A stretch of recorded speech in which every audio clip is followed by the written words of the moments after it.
Hi dear, welcome to the voice app. നമ്മുടെ ഇന്നത്തെ topic same gender റിലേഷൻഷിപ്പാണ്.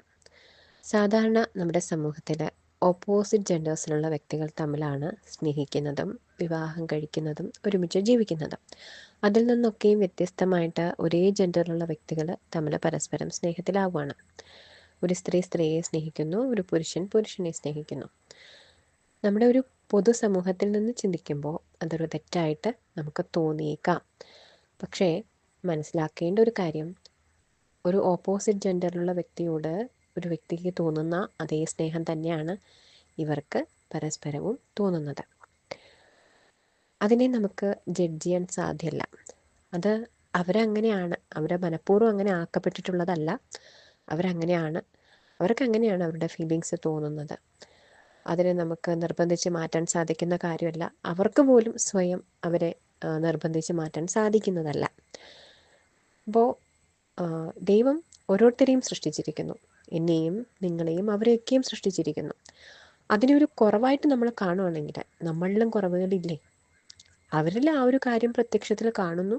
നമ്മൾ എല്ലാവരിൽ നിന്ന് വ്യത്യസ്തരായതുകൊണ്ട് അതിനെ എല്ലാവരും എതിർക്കുന്നു എന്നുള്ളത് മാത്രമാണ്. എന്നതുകൊണ്ട് അത് തെറ്റാകണം എന്നില്ല.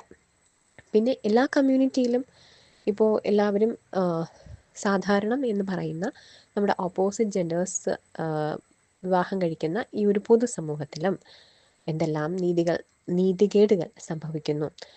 അപ്പോൾ അതും തെറ്റാണ്, ഈ ഒരു സമൂഹവും തെറ്റാണ് എന്ന് നമുക്ക് അടച്ചാക്ഷേപിക്കാൻ സാധ്യമല്ല.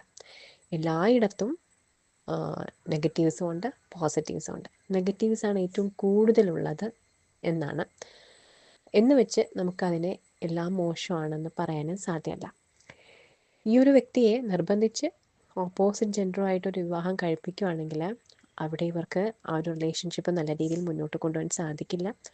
അവിടെ സ്ട്രഗിൾസ് ഉണ്ടാകും. അവിടെ ഏറ്റവും കൂടുതൽ സ്ട്രഗിൾ ചെയ്യുന്നത് അവിടേക്ക് വരുന്ന ന്യൂ പാർട്ട്ണറാണ്. അവരിതൊന്നും അറിയാതെ ഇതിലേക്ക് വന്നു പെടുവാണ്. അവരുടെ ഒരു ലൈഫ് കൂടെ അവിടെ സ്പോയിലാവുകയാണ്. അപ്പോൾ ഈ ഒരു സെയിം ജെൻഡർ റിലേഷൻഷിപ്പിൽ നിൽക്കുന്നൊരു വ്യക്തി പല രീതിയിലും പല പെയിനും അനുഭവിക്കുന്നുണ്ട്. ഈ ഒരു കാര്യത്തെക്കുറിച്ച് അറിയുന്ന വ്യക്തികൾ അവരെ ക്രിട്ടിസൈസ് ചെയ്യും. നീ അങ്ങനല്ലേ ഇങ്ങനല്ലേ എന്നൊക്കെ ചോദിക്കും. അതവർക്ക് പെയിനാണ്. ഇവരൊക്കെയും ദൈവം ചൂസ് ചെയ്ത് വന്നിട്ടുള്ളവരാണ്. കാരണം സാധാരണ പോലെ ഒരു ജീവിതം അല്ല അവർ നയിക്കേണ്ടത്. അതിൽ നിന്ന് വ്യത്യസ്തമായിട്ടൊരു ജീവിതം നയിക്കേണ്ടവരാണ് എന്നാണ്. അതായത് അവർക്ക് ചുറ്റിലും ഒരുപാട് സ്ട്രഗിൾസ് ഉണ്ടാകും. ആ സ്ട്രഗിൾസിൽ നിന്നൊക്കെയും അവർ സ്ട്രെങ്ത് നേടി മുന്നോട്ട് വരേണ്ട വ്യക്തികളാണ്.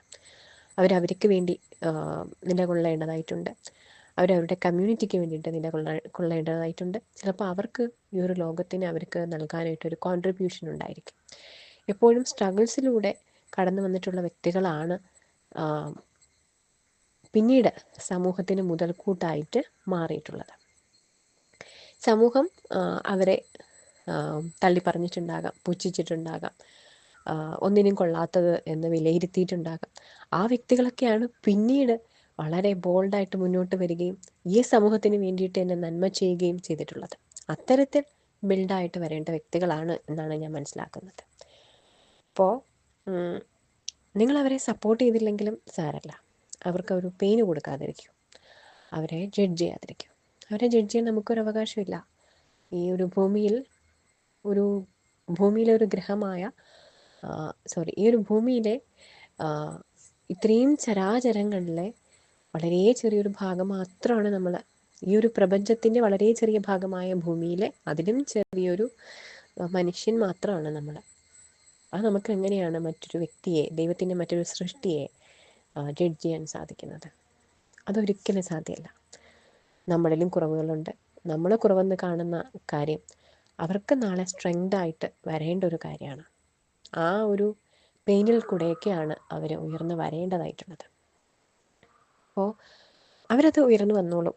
നമ്മളായിട്ട് അവർക്ക് ഒരു സഹായം ചെയ്തു കൊടുത്തില്ലെങ്കിലും അവരെ ഒരു വാക്കുകൊണ്ട് പോലും വേദനിപ്പിക്കാതിരിക്കുക എന്ന് മാത്രമാണ്. പിന്നെ ഏറ്റവും കൂടുതൽ സ്ട്രഗിൾ ചെയ്യുന്ന വീട്ടുകാരാണ്.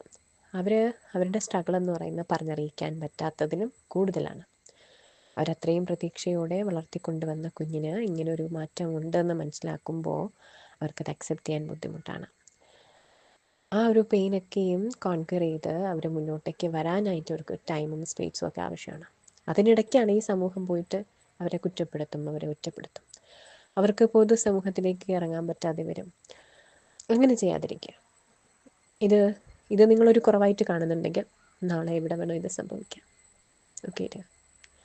അപ്പോൾ നമ്മളൊരു കുറവായിട്ട് കാണുന്നത് കൊണ്ടുള്ള പ്രശ്നമാണ്. അവരെങ്ങനെയാണ് ഇത് അക്സെപ്റ്റ് ചെയ്യുക എന്നുള്ളതാണ്. അത് അക്സെപ്റ്റ് ചെയ്യേണ്ടതും അവരെ ഉൾക്കൊള്ളേണ്ടതും അവരുടെ ഫാമിലിയാണ്. ആ ഫാമിലിക്ക് അവർ നൊന്ത് പ്രസവിച്ച കുഞ്ഞിനെ, അല്ലെങ്കിൽ അവർ വളർത്തി വലുതാക്കിയ കുഞ്ഞിനെ അവർക്ക് ആ ഒരു ഐഡൻറ്റിറ്റിയോട് കൂടി അക്സെപ്റ്റ് ചെയ്യാൻ സാധിക്കും. അതിനൊക്കെയുള്ളൊരു ടൈമും സ്പേസും ആവശ്യമാണ്. ഒരു പക്ഷേ സാധിക്കില്ലായിരിക്കും. അതിന് വീട്ടുകാരെ നമുക്ക് നിർബന്ധിക്കാൻ കഴിയില്ല. അവർ കടന്നു പോകുന്ന പെയിൻ അത്രയും വലുതാണ്. അതിൽ നിങ്ങൾ അങ്ങനെ തന്നെ ചെയ്യണം, നിങ്ങൾ ഇങ്ങനെ തന്നെ ചെയ്യണം, നിങ്ങൾ അത് അക്സെപ്റ്റ് ചെയ്യണം എന്ന് നമുക്ക് അടിച്ചേൽപ്പിക്കാൻ സാധ്യമല്ല. അവർ കടന്നു പോകുന്ന പെയിൻ അത് നമുക്ക് ഒരിക്കലും നമുക്ക് ആരുടെ മുന്നിലും എക്സ്പ്രസ് ചെയ്യാൻ കഴിയാത്തൊരു പെയിനാണ്. അത് അവരുടെ ഭാഗമാണ്. അത് അവരെ സ്വയം ഫേസ് ചെയ്യേണ്ട ഒരു ഭാഗമാണ്. ഇത്തരത്തിൽ സമൂഹത്തിൽ വ്യത്യസ്തമായ ഒരു കുഞ്ഞിന് ജന്മം നൽകിയ ഒരു മാതാപിതാക്കൾ എന്നുള്ള നിലയ്ക്ക് അവരും കുറേയധികം പെയിന് നേരിടേണ്ടതായിട്ടുണ്ട്. അപ്പോൾ നമ്മൾ ചെയ്യേണ്ടത് അവരെ വീട്ടുകാരെ സപ്പോർട്ട് ചെയ്തില്ലെങ്കിലും ആ ഒരു വ്യക്തിയെ സപ്പോർട്ട് ചെയ്തില്ലെങ്കിലും അവരെ വേദനിപ്പിക്കാതിരിക്കുക എന്നുള്ളത് മാത്രമാണ്. പിന്നെ കർമ്മ എന്ന് പറയുന്നൊരു കാര്യമുണ്ട്. കർമ്മ വിൽ ബൂമറാങ്. അത് ഓർത്തിരിക്കുക. ഓക്കെ. ഞാൻ പറയുന്നത് എൻ്റെ ഒരു അഭിപ്രായമാണ്. ഞാൻ എൻ്റെ അറിവിൽ നിന്ന് മനസ്സിലാക്കിയ കാര്യമാണ്.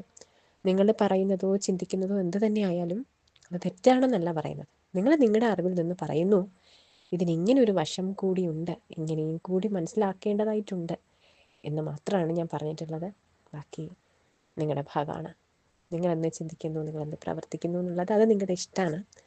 എൻ്റെ അഭിപ്രായം ഞാൻ പറഞ്ഞു എന്ന് മാത്രം. Okay dear.